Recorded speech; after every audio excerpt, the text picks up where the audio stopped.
Welcome viewers to the playlist of the new unique output series, and here we'll be covering up some unique outputs that will help us to increase our problem solving skills and also help us to increase our core concepts about C. So let's just jump into the video. Here in front of me is a C code, and here are the options that may be correct after executing this code, and we have to find the output. If you want to solve, do pause the video and solve this problem, and meanwhile I'll start solving this problem. So now in this problem, as we can see over here, there are four variables A, B, C and D. So I'll just make columns so that I can fill them up as I proceed through the program. So what is A at first?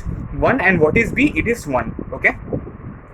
Now what do we see over here is that int C equals to A or minus B. For those who don't know, I will write this statement in a lengthier way. So this just simply means if A not equals to 0 or minus B not equals to 0, then C will be equals to 1, else C will be equals to 0.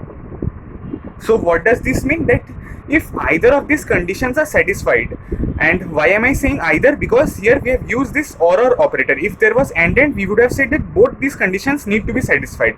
But since here is this or, then if either of these conditions will be satisfied, then C will be equals to 1, else C will be equals to 0. So this piece of code is written over here in the shorter way.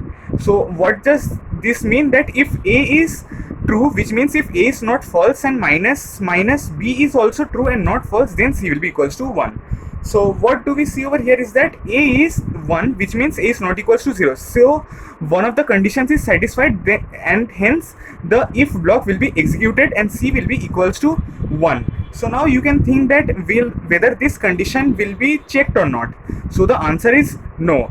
Well, this explanation is given by the short circuit theory, where if one of the conditions is satisfied in this or operator, then the next condition won't be checked, which means that if this condition was not satisfied, then this condition would have been checked. But since this condition is satisfied, which is A is not equals to 0, which means A is equals to 1, so C will be equals to 1, and hence B will not be decremented by 1 because there is minus B, because the control flow is not going over here, it is directly coming down because this condition is satisfied. Hence C is equals to 1. And now what is happening over here? Now if I also write this statement once again, then what will it look like? That if A minus is not equals to 0, or if you wish, you can also give brackets over here as per your convenience, but for the sake of explanation clarity, I'm just simply writing them, and after that I'll writing and because there is this and over here. Since there was or, I had written or over here, and since there is and I'll write and over here.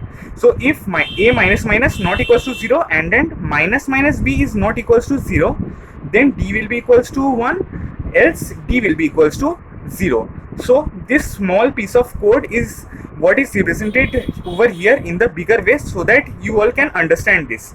So since there is this and thing over here, which means that both these conditions need to be satisfied. So what is happening over here? That if A minus is not equals to 0, so 1 is not equals to 0, so the first condition is satisfied. Okay, so the first condition is satisfied, and after that the control is moving over here because there is this and both these conditions need to be checked. But when the condition is when the control flow is moving over here, I have to decrement A by 1. Why? Because there is this A minus over here which decrements A by 1. Okay, so if there was minus A, then A would have been decremented first, that is it would have become 0, then it would have been checked that if it is equals to 0 or not. But since this is a postfix operator and not a prefix operator, so the checking will happen first and then the decrementation will take place for A. So A minus is not equals to 0 because A was 1, and after that A becomes 0, and after that I have to check this condition also. This condition was satisfied. Now if this condition is satisfied, then this if block will be executed. So let's see. Then it is telling that it minus B is not equals to 0. So what is minus B? Since this is a prefix operator, so B will be decremented by 1 and then checked. So if B is decremented by 1, then what will happen to B? Then 1 will be decremented and it becomes 0. Okay, so is 0 not equals to 0? No, 0 is equals to 0. So since this condition is dissatisfied over here, so this if block won't be executed and this else block will be executed. So now D will become equals to 0. Okay, so I hope you have understood what is happening over here. So now this percentage T is the format specifier which is used to print the integers. Okay, so now I'll just simply see what is the value of A, B, C and D and match with the options. So what I can see is that A is 0, B is 0, C is 1 and D is 0.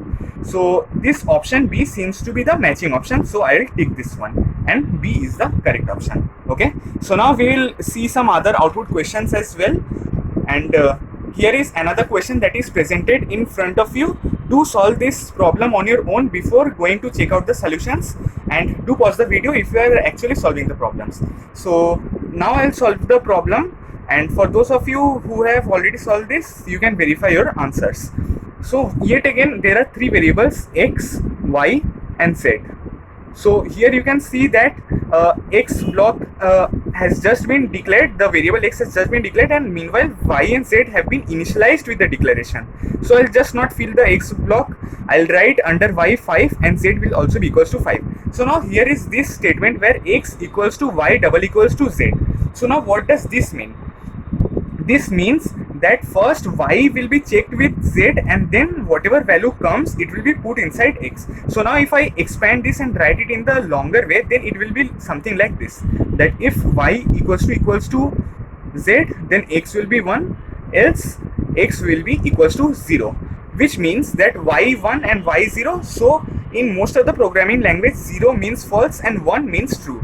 Well, anything not equals to 0 is actually true, but by default we will take 1 as true, which is also provided by the programming language.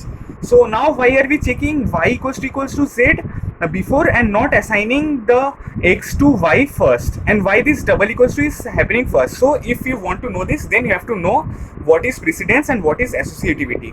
So in the precedence chart, double equals to comes before this assignment operator, which means that this thing will occur first and only after that this assignment operator will execute, which means that the comparison operators like double equals to, less than equals to, greater than equals to will always happen at the beginning before this assignment thing.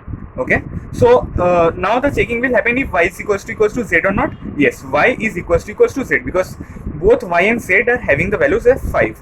So since y is equals to z, then x will have the value as 1, and now we are ultimately printing x. So the correct answer will be 1, which means that x will be equals to 1 and y 1 because y is equals to z, and whenever we are checking if two variables are equal or not, we write double equals to inside the if block. Okay, so I've just written this expanded piece of code so that you people can understand what this short piece of code means. Okay, now we'll see another output question.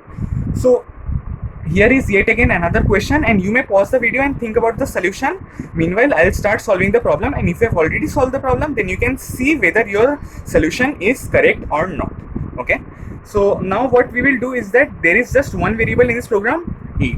So we'll make a column for this I. You have seen that whenever I am seeing an output question, I'm making columns because that makes the program much more easier to solve. Okay, so int I equals to 8, which means I has been declared and initialized with the value of 8 by 8 because there is this integer before I. Okay, now I is incremented by 1, so I will be equals to 9.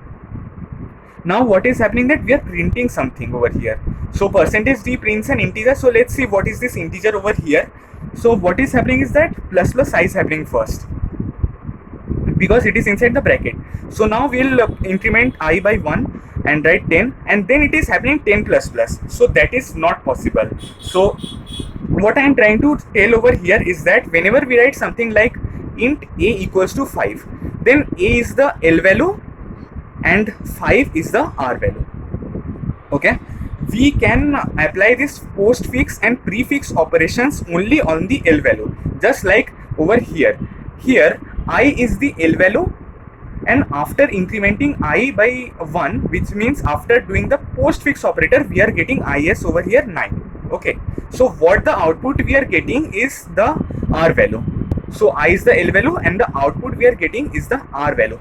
Okay, so now we will see what is happening over here. So here yet again I is the L value, which was 9 over here, and on incrementing this, we are incrementing this by performing the prefix operator, and the prefix operator is working on the L value, which is 9, and so it is incremented to 10. Okay, so now the output is getting as the R value, and we cannot perform this postfix operator on this R value. So there will be a compilation error, which is the option given over here, that the postfix operation needs to be performed on an L value, because we are performing in this program the postfix operation on an R value. And from where are we getting this R value? By the operation of this plus plus I, which is returning the R value, and this post increment is happening on that R value. So there needed to be some variable on which this post increment could have been performed. So now what we have learned over here is that if there is something called L value and R value. So L value can be on both sides of the expression. For example, over here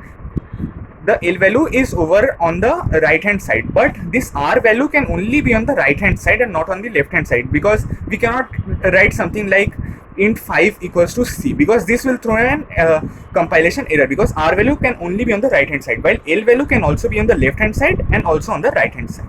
So I hope all the three outputs were clear.